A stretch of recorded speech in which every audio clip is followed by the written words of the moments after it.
How's it going, fellas, and welcome to the channel where I kick back, relax and talk NBA 2K23. Now that I've played as a point guard, I've played as a center, I think I know enough to give my honest thoughts and opinions when it comes to gameplay in NBA 2K23. The grind is real this year, fellas. It's never been this hard to get an A+, and on Hall of Fame difficulty it's on another level. It really is. It's kind of a joke how scripted it is this year. So over the next few minutes, I'm going to be giving all my thoughts and opinions, good, bad, and everything in between when it comes to the gameplay of the MyCareer in NBA 2K23. So if you like that sort of stuff, don't forget to leave a like, hit the subscribe button, and comment down below what difficulty you play on, and whether you like it, whether you hate it, leave it all in the comments below. And if you do want to see my MyCareer series, head over to the second channel, hit the subscribe button. I really would appreciate it. But anyway, guys, I've talked and raved long enough. Let's get into it.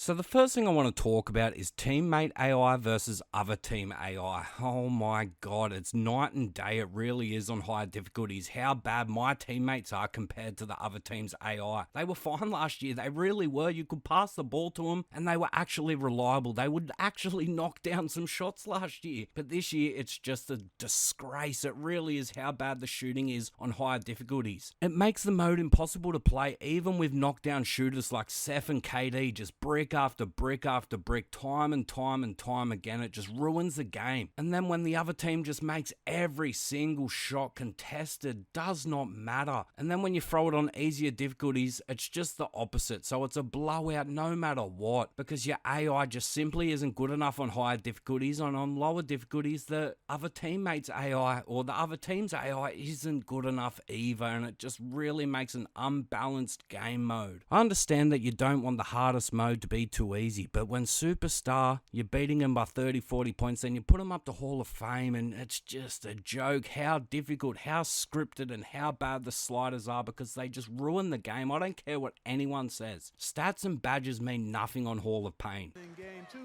and 3, so I think the edge goes to the losing team. 5-second differential between the shot clock and game clock. Like, how does he get back there, man? Like, he picks up Kyrie here. I'm wide open. Look at this, I'm wide open. I've passed the ball there. He still hasn't moved. He's only just noticed the pass there. You can see his eyes. Like, how is that defense, man? He does like a 180 flip spin jump. Like,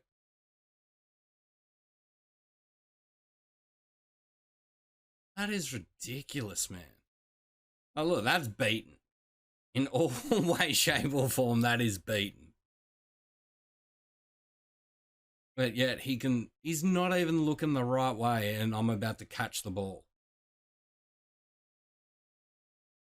It moves, doesn't know where it is. Like, he still hasn't, so he wouldn't know where the ball is. He wouldn't know where I am. Stops perfectly in front of me. Jumps at the exact right time.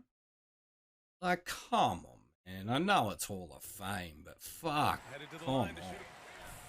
Players will have Hall of Fame badges, getting stronger contests and getting to loose balls faster than ever before. And that's the truth with the Workhorse badge. A lot of players have gold in Hall of Fame, even though their players don't even have it. Getting faster animations, better animations, it's a joke. Look, I understand the game has to be harder somehow, but it's just so broken. My players don't even make free throws half the bloody time. Because at the end of the day, I don't care how hard the AI is, but just make my teammates, my AI competitive. At least my superstars, at least make them play good, make them make open shots and make the right decisions. It's laughable how bad they are sometimes. It really is. Some of the decisions that they make is just a joke. It really is laughable. Just passing up open shots, just not shooting the ball, throwing it to the wrong man. You're just spamming the X button for them to pass the ball. They'll just throw up a 70-80% contested shot and you're just holding the ball, and then you go to the other side of the court with the other AI making pinpoint passes with needle threaders with players that have 60 pass accuracy, making fade and freeze like they're nothing. As I said, it really is laughable how bad it actually is. And let's talk about IQ of the AI on offense. This is so bad again this year. If you don't run plays, you may as well give up. You really should, because the wrong players just cut. They shoot contested shots over and over and over again, never resetting. You sit there, as I said before, just calling for the ball. They don't pass the ball to reset. It's that bad. It really is. It's that bad,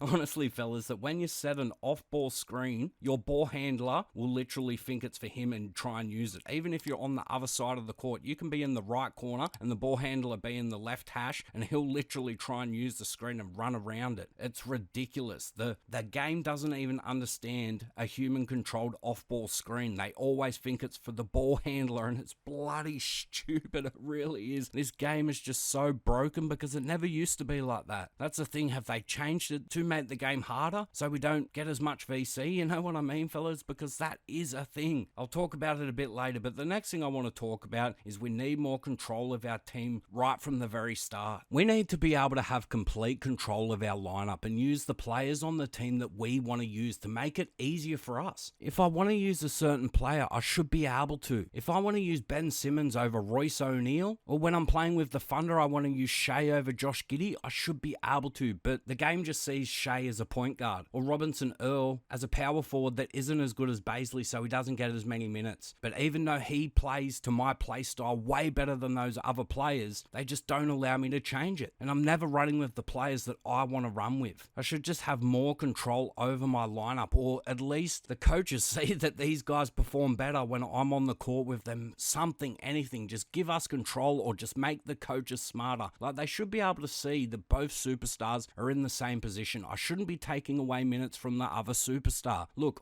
as I said, I'm with the Thunder and I'm a point guard, so I'm taking minutes away from Shea. I don't play with Shea. I've played about probably 5 minutes total in 20, 30, 40, 50 games. So many. It's getting ridiculous. I just want to play with the other superstar, but it just doesn't allow you to. So you're just taking away minutes from the other player, and you never get to work on the combination with the other superstar, and it really, really annoys me. Just allow me to change Shea to a shooting guard, or allow me to choose the lineup that I want to have. If I want to have Ben Simmons starting at power forward, if I want to have Ben Simmons starting at center, allow me to. Just whatever I want to do, because at the end of the day, I know it's unrealistic, but it's my career at the end of the day. So the last thing I want to talk about when it comes to controlling my team is just we need more control of our team tactics and game plan. Just like my team, we need the same coaches settings as you see in my team. As I said, it's unrealistic, but this would just make it so much easier to play. We'd be able to fix the problems with simple fixes to our game plan and our team tactics, like what you see in my team. But at the end of the day, the default AI in any game mode is absolute utter crap. Whether you play Rec, Park, My Team, My Career, Play Now Online, it's all the same. The default AI is an utter joke, and you're stuck with it, and you've just got to deal with it, and hopefully that 2K fix it next year, but we all know that's not going to happen. So the last thing I want to talk about before I end the video is what I actually like about the MyCareer. I like how hard it is to get an A+. You have to pretty much play a perfect game. I know it sucks. The reason why that they made it so hard to get an A+ is because they don't want farming VC, and they want to limit the amount of VC that players get, but it makes it so much more rewarding to get an A+.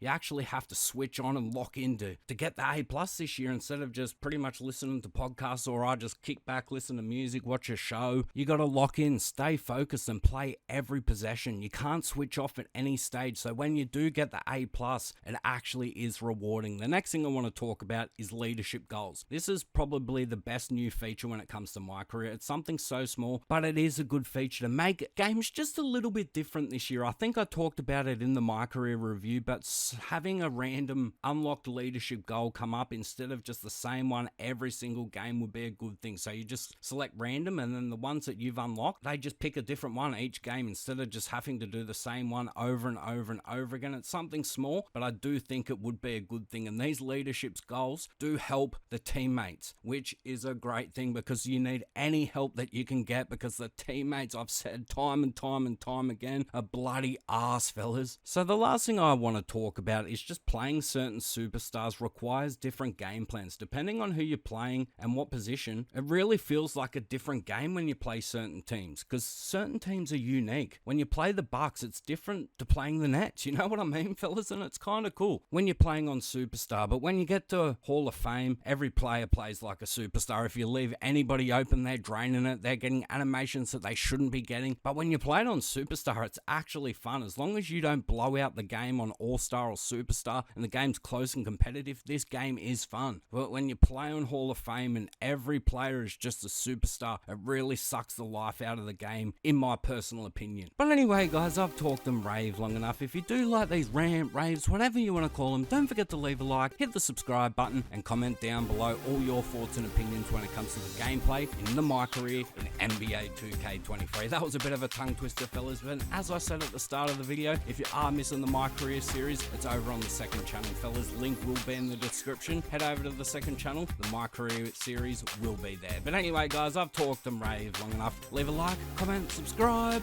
and I'll catch us later. I'm out.